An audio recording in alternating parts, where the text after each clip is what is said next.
Good morning to U.S. Michigan. I'm Lauren Kummer. Significant damage here at the FedEx distribution center. We're seeing that behind us.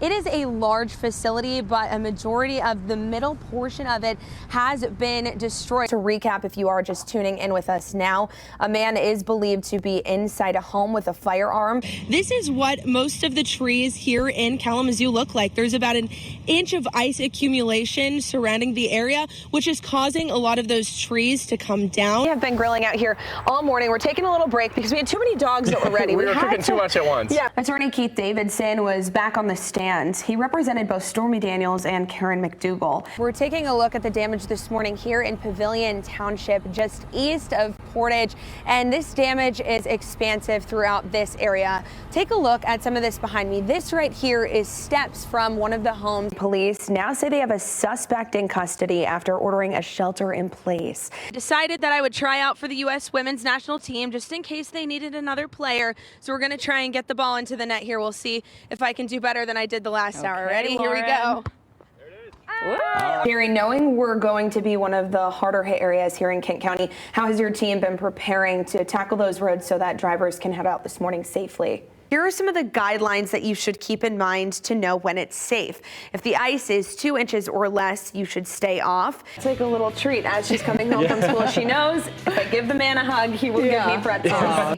How is artificial intelligence technology helping, shape this future of public safety? Obviously, that's become a big topic these days as well. Fire crews tell me they have a reason to believe that someone was living in one of these storage units here at Self Storage Muskegon, and they believe that is how the fire started. We're going to make it together. Yes. I'm so excited. I've actually never made poutine before. Oh my goodness. It is starting in just about an hour. Lots of good stuff here. As you can see, we're in the furniture section.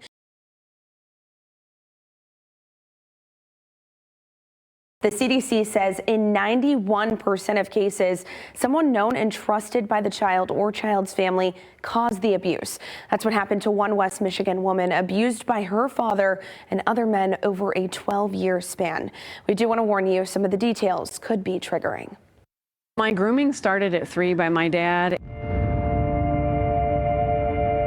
Define normal. It went from grooming pretty soon after to sexual abuse by the men in his group. How does one know what it is if they don't know what it isn't? I didn't know.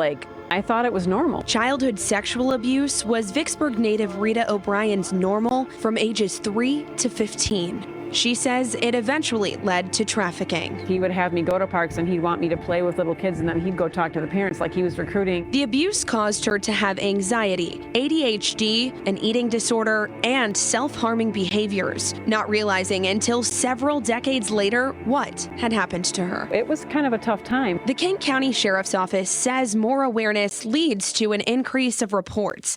That's exactly what they're seeing so far this year. They're reporting it to law enforcement, which is important.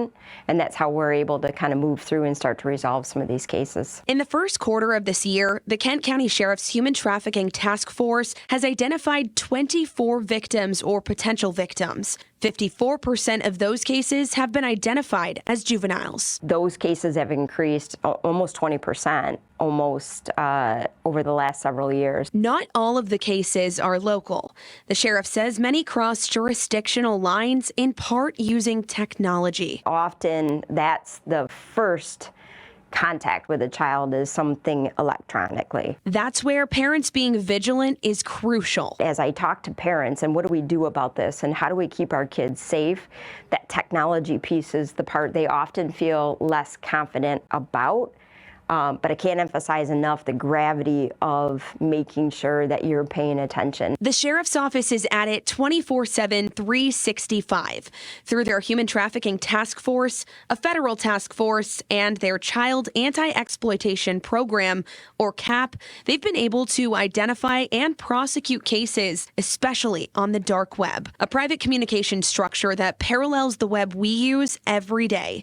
It's been made possible through specialized technology and training. We put more resources towards it because of the increase, but also because of the gravity of the impact of that crime. When somebody is victimized at a young age, it has long-lasting effects. That's why the sheriff is encouraging people to speak up if they notice something unusual. It sounds like the easiest thing, and we talk about this in context with almost every crime that happens, but There are almost 700,000 people in Kent County, and they can all be a resource to report that a child isn't acting right, doesn't look right. Like Rita O'Brien, who never got that help until later in life. Like a kid doesn't know they can get help. She's become a voice for the voiceless. You survive what you survive because you don't know there's a way out. Making sure if this is happening to you, that you know how to define normal. I think that the reason I'm so passionate about it is because I don't want anybody else to go through it.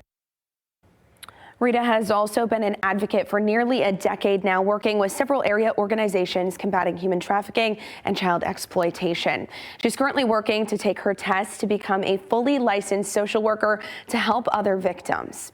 If you or someone you know has been affected by sexual abuse, help is available 24/7 through the National Sexual Assault Hotline at 1-800-656-HOPE. Reporting live in studio, I'm Lauren Kummer, Fox 17 News. You don't usually hear of kids learning the fundamentals of engineering in school, but One West Michigan Daycare is preparing the next generation of little engineers. Children as young as 3 are learning through hands-on engineering activities and toolkits to problem solve, get creative, and build relationships, all skills they'll eventually use day-to-day as grown-ups. Yeah, actually, preschoolers, if you want to go grab your kits right now, we immediately start with investigating the toolkits. So we separate each piece individually. Screw by screw. Here, I'll help you. There we go. With some serious swings. So, oh, Scotty, nice job. And a twist or two. Twist, twist, twist, twist, twist. And it's supposed to stay. Little engineers at the Learning Experience Beltline are tightening up their skills week by week with the help of their teacher, Miss Isabel. It is something that we do for a long period of time to kind of inflict some of those skills more thoroughly. By the final week, we used all of our materials and we took our knowledge that we learned and we designed it. And we made it our own and we used creativity. And that's how we did it. This is just one of several curriculums introduced to kids from infants all the way to age 5.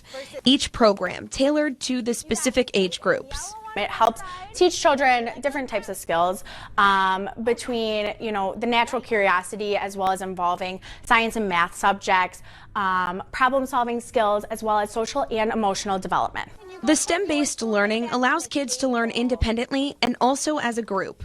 The U.S. Bureau of Labor Statistics says science, technology, engineering, and math jobs are on the rise.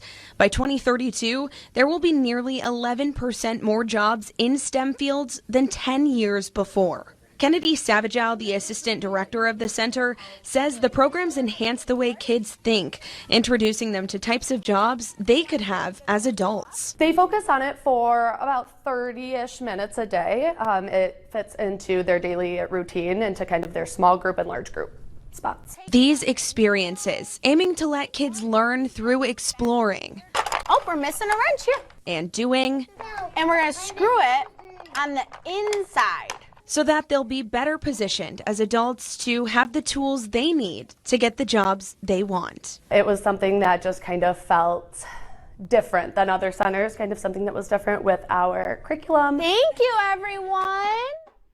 If you're interested in signing your kid up to attend the learning experience, we have a link in this story up on our website.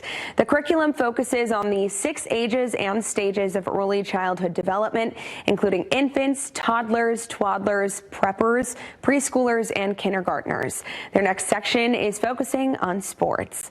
Reporting in studio, I'm Lauren Kummer, Fox 17 News.